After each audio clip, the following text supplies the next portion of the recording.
Hi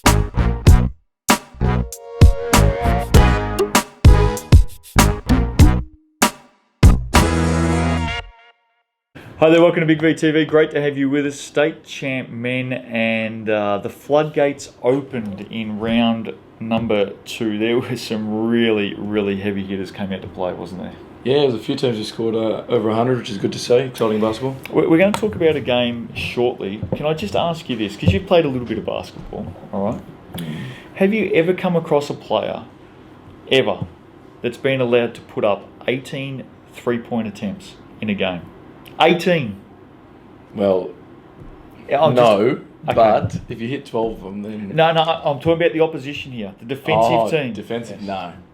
No, you should really get a hand. You'd click at some stage. Yeah. Okay, all right, we'll come back to that. You've alluded to who we're talking about. McKinnon, 80, went down to Hume City, 82. Lee Jecker had 20 points for Hume City. McKinnon, only 7 points off the bench, which is a bit of a concern. They did lose their first 3 last season. Made the grand final. They've lost their first 2 this season. We have said it before with Hume City. It is Jekyll and Hyde stuff. When they're on, they're a good team. I don't want to talk about them too much at the moment, but good win on the road. Yeah, well, I think Steve said that McKinnon might try the tactic of last year of losing their first 3. So looks like they've stuck to the plan. What's a concern here, Steve? And I think I've got this right. I hope I've got this right. Hume City get up by 2. I believe they may have copped 3 tech fouls down the stretch, either last quarter or second half. As in Hume City copped? Hume City, yeah. So obviously something riled them at some stage. Anyway, no more tech fouls, I think the concern's more with McKinnon. I mean, well, take it away. 7 points off the bench. In the first round as well, they weren't all that deep. I mean, and it showed against Knox when their starters struggled. They lost by a fair margin there. They need to find, 1, 2, possibly 3 players on the bench that can, find something, because your starters every week aren't going to shine. Would you bring a couple of scoring youthies up? Max Cody had 42 for the youth team on the weekend. Yeah, not bad, eh? If you can put a quarter of those, be happy, wouldn't you? Up at the seniors, you'd be happy. So possibly an option. Diamond Valley 88 defeated Ringwood 82. We did say on the show last week that this was their big test, the Eagles, and they've come through with flying colours. Vasilovic had 24. Ryan Vilmont had 19 and 14. Nate Champion 25 for Ringwood. Well done, DV. Yeah, I can't remember who I tipped, but I think we all went Diamond Valley. But no, good to see DV beat Ringwood. Ringwood have been obviously at the top for ages now, and I think they've had a bit of a slow start to the season. But great job by DV. We did say last week that it's hard to see Ringwood losing that one, because it's not often we see them lose 2 in a row. Yeah. Well, heading into Sunday, they'd lost 2 in a row, and fair bit changed on Sunday, which we'll come to in a moment. Werribee 68 went down to Waverley 80. Ivan Platnick had 19. Jeremy Smith, the import at Werribee, he's flying at the moment, 25 and 17. More on him in a moment. Whittlesea 97 went down to Knox 107. Now, this was all about the imports. Charles Polk had 31 and 19. Mike Rose had 22 for Knox. For Whittlesea, Ronald Lucas III. We love Ronnie. He had 31 in that game. Chris Caber had 30 in that game. All about the imports. High scoring. Would have been a great show. Yeah, well, I can't believe you can lose with 97 points on the board. Doesn't happen often. That's unbelievable. But there were heaps of fouls and heaps of free throws in this game. I think there was about 10, maybe even 15 fouls in the last quarter from one team. Yep. For the crowd, for Whittlesea and Knox fans, you bring these imports in, you bring them in as the highlight reels, as the showstoppers, to get the kids involved and attracted to the game. It would have been a fun game to watch. Yeah, they all obviously shot pretty well, so they all got huge numbers, and that's exciting to watch for anybody. Bulleen 74 went down to Hawthorn 86. 29-16 last quarter by Hawthorn. Really disappointing, the Boomers. They should have got that game. They should have got it. They didn't. Hawthorn get up. Patrick McBready, the Irish pub, tell us about him. Well, we spoke about him in the youth show. Played the Saturday night in the youth team and scored 13 points against, I think it was Bulleen as well. Which is way below his average. Which is just below average. So he not good enough. You know what? Not good enough, Paddy. So he thought, you know what, I'm going to challenge myself tomorrow. I'm going to go into Sunday and play with the big boys. I'm just going to shoot and I'm going to dominate. He dominated. 32 points. Well done. That's great. That's great for a young kid. The Irish pub has come out on Sunday, and he's had a fair crack, and he's come up with 32 to the good, and that's got them across the line. Yeah, the Hawthorn youth coach might be sitting there thinking, where was that on Saturday night? Yeah, you might be right, actually. We spoke about Ringwood losing 2 in a row. They've come out on Sunday, and they have gone whackety-whack, whack-whack, whackety-whack. 112, Werribee 64. Now, Logan Lyle, 38 points in the game, hit 12 of 18 triples. 12 of 18. Now, in its own right, hitting 12 triples in a game is fantastic. I've got to be honest with you, I cannot remember a team giving up 18 three-point attempts to one player in a game. I just can't remember that happening in the Big V before. I'm sure it has, but I think it really happens at any level when someone's making that many shots, they shouldn't be allowed to take 18. 18 Yeah. at Werribee. Where's the defense on the perimeter? Seriously, fellas, what is going on there? You never know. Maybe Logan just went step back, step back, step back, and they were trying to get to him. They're just like, no, Come on, I've still got this. Come on, mate. 18 attempts. Anyway, That's crazy. There's It some is. work there for It's Werribee to do. ridiculous. On a good note for Werribee, Jeremy Smith again. He's having a wonderful season. 29 of their 64 points. He's having a great season. Waverley and Eltham went into overtime on Sunday. Waverley 90 defeated Eltham 85. Platnick with 26. Dexter Kernish-Drew had 24. Justin Ava put it into OT from the corner. Eltham led by 6 points during overtime. Really? Well, led by 6. Waverley then went on a 15-4 run to win the game. Wow. I didn't realise Eltham led by 6 in OT. I saw the 15-10 obviously at the end of the game, but that's probably one loss for Eltham. They'd be disappointed. Well, Jeffo, we got an overtime loss there by 5. We saw them go down to Crow Bay last week by 4.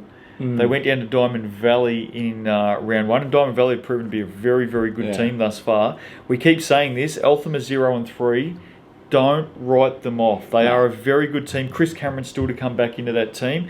And Waverley, we're missing Hodges, by the way, as well. Yeah, well, I in think China. Eltham have played Hodgson. three. Did I say Hodges? Hodgson. Eltham played 3 of the best sides, so we can't really say much. But the interesting thing was that Eltham fouled 10 times in OT, and the 15 out of the 15 points Waverley scored in OT, 13 were off free throws. Foul line. It's going to do it, isn't So it? they had one field goal in OT. They mustn't have been sending Platnick to the foul line in the last quarter.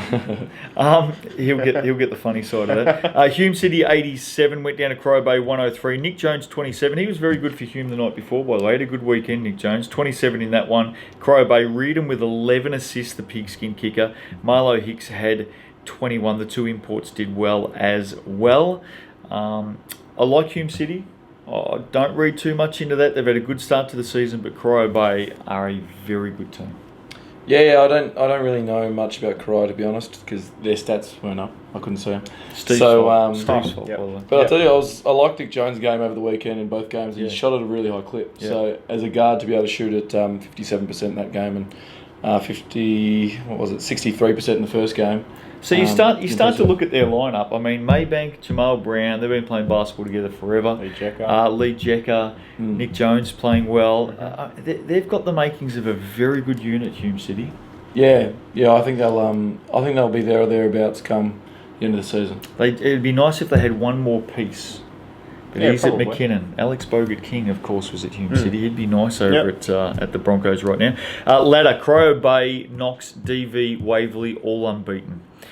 Hume City are 2-1, Hawthorn 1-1, Ringwood, Werribee 1-2, Eltham, McKinnon, Whittlesea, Bulleen, all yet to win a game. Round 3, Friday night, 2 games Friday night. Get out there and support your teams. Diamond Valley, Bulleen. Diamond Valley. Get on Vasiljevic. Diamond Valley. And Vilmont. Vilmont's been very good as well. Eltham take on Ringwood. Jeez, It doesn't get any easier, does Eltham's had a massive start to the season. They could go 0-4 here, but they could also cause a bit of an upset, and Ringwood could be 1-3. It's a massive game for both teams. It is a huge game. If they don't let Lyle hit 12 threes, Or put up 18 attempts. put up 18 attempps, they're a much better chance. I'll actually go with Eltham on this one. I'll give them a win. I got to see Ringwood play last week against DV, and Nate Champion is an absolute star. So I'm going to stick with Ringwood. They lost that game. I know they lost. I reckon this is arguably game of the round. I reckon it is a cracking game, and it is such an important contest for both of these teams so early in the season. I like Eltham a lot. Zip and 4 hurts them. I reckon they throw everything at this. I reckon the Wildcats get up. It's going to be a great contest. Do yourself a favour. Get out there this weekend. Friday night, you got no excuse.